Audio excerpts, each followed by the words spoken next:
Hello guys, मैं हूं महेश। आप देख रहे हैं सिस्टेक बनाओ। फिर से एक नई वीडियो में आपका बहुत बहुत स्वागत है। तो Realme 9 Pro Plus की कैमरा हाइप के बाद में अब Realme परफॉर्मेंस को फोकस करके Realme 9 सीरीज को ऑफिशियल इंडिया के अंदर लॉन्च करने वाला है। Realme 9 Pro Plus already India में लॉन्च हो चुका है और उसके साथ में जो कुछ हुआ वो भी आप ऑलरेडी जानते हैं। अब 10 मार्च को Realme 9 सीरीज के जो बचे हुए स्मार्टफोन्स है वो इंडिया में लॉन्च होने वाले हैं, जहाँ बेसिकली Realme दो स्मार्टफोन्स को लॉन्च करेगा। एक होगा Realme 9 और दूसरा होगा Realme 9 SE एडिशन। SE मतलब स्पीड एडिशन। अब आप ये चीज तो जानते हैं कि 15,000 से ऊपर के प्राइस सेगमेंट में Realme जितने भी स्मार्टफोन लॉन्च करेगा वो 5G स्मार्टफोन होंगे। तो दोनों स्मार्टफोन आपको 5G सपोर्ट के साथ में देखने को मिलेंगे। अब अगर स्पेक्स की बात करें तो ऐसा कुछ नया आपको देखने को नहीं मिलेगा। हाँ, परफॉर्मेंस को लेकर ये थोड़ा सा ज्यादा टारगेट कर रहे हैं, बट वहां पर भी ऐसा कुछ खास नहीं है। लाइक Realme के इतने सारे स्मार्टफोन लॉन्चेस देखने के बाद एक चीज तो मैं कंफर्म बोल सकता हूँ कि Realme की जो R&D टीम है ना, उसको यार बिल्कुल भी एफर्ट नहीं करने पड़ते।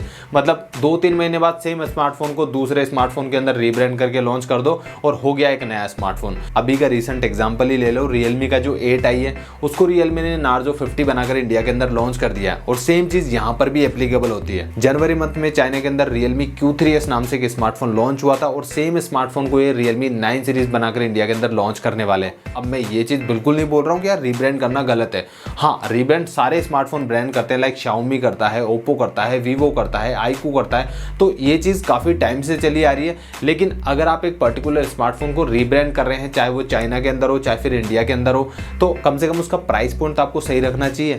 सेम चीज आपने Realme 9 Pro Plus के साथ में देखी थी। इतना सारा हाइप बनाने के बाद फाइनली पता चलता है कि वो फोन ओवर प्राइस है और लोग उसमें इंटरेस्ट नहीं दिखाते। रीब्रांड करना है ऑफ कोर्स करो, लेकिन प्राइस का तो ध्यान रखो। सो अब फाइनली बात कर लेते हैं Realme 9 सीरीज के बारे में कि यहाँ पर आपको क्या कुछ खास देखने को मिलता है। तो ऑफिशियल लीक के अकॉर्डिंग दोनों स्मार्टफोन में आपको एक पावरफुल 5G चिपसेट देखने को मिलेगा। एक फोन में MediaTek Dimensity 810 का चिपसेट देखने को मिलेगा और दूसरे फोन में Snapdragon 778G का चिपसेट देखने को मिलेगा। और आई थिंक यही इन फोन्स का सबसे मेन ISP है। ऑफिशियल वेबसाइट के अकॉर्डिंग को डिस्प्ले के अंदर 144 हर्ट्ज का जो है रिफ्रेश रेट है वो देखने को मिलेगा। बट ये डिस्प्ले एक IPS LCD पैनल होगा, कोई AMOLED पैनल नहीं होगा, जो आप ऑलरेडी काफी सारे Realme फोन्स के अंदर ऑलरेडी देख चुके हो। तो यहाँ पर भी इन्होंने कॉस्ट कटिंग कर दिया। फॉर एग्जाम्पल, अगर आप एक नया स्मार्टफोन लेते हैं तो सबसे इंपॉर्टेंट फीचर क्या होते हैं? लाइक डिस्प्ले हो गया, कैमरा हो गया, बैटरी हो गई और परफॉर्मेंस हो गया।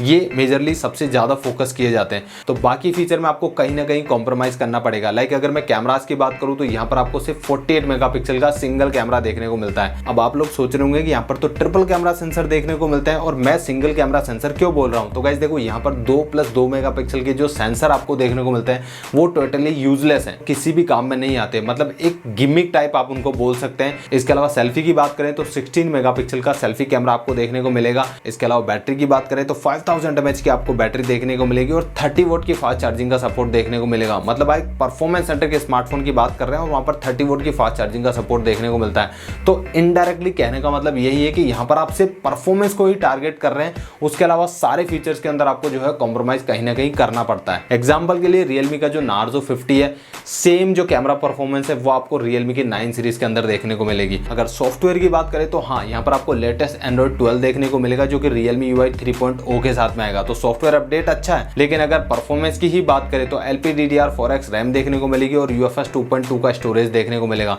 तो अगर आप एक परफॉर्मेंस सेंटर के स्मार्टफोन दे रहे हैं तो एटलीस्ट 3.1 का जो स्टोरेज टाइप है वो तो यहाँ पर देना चाहिए था।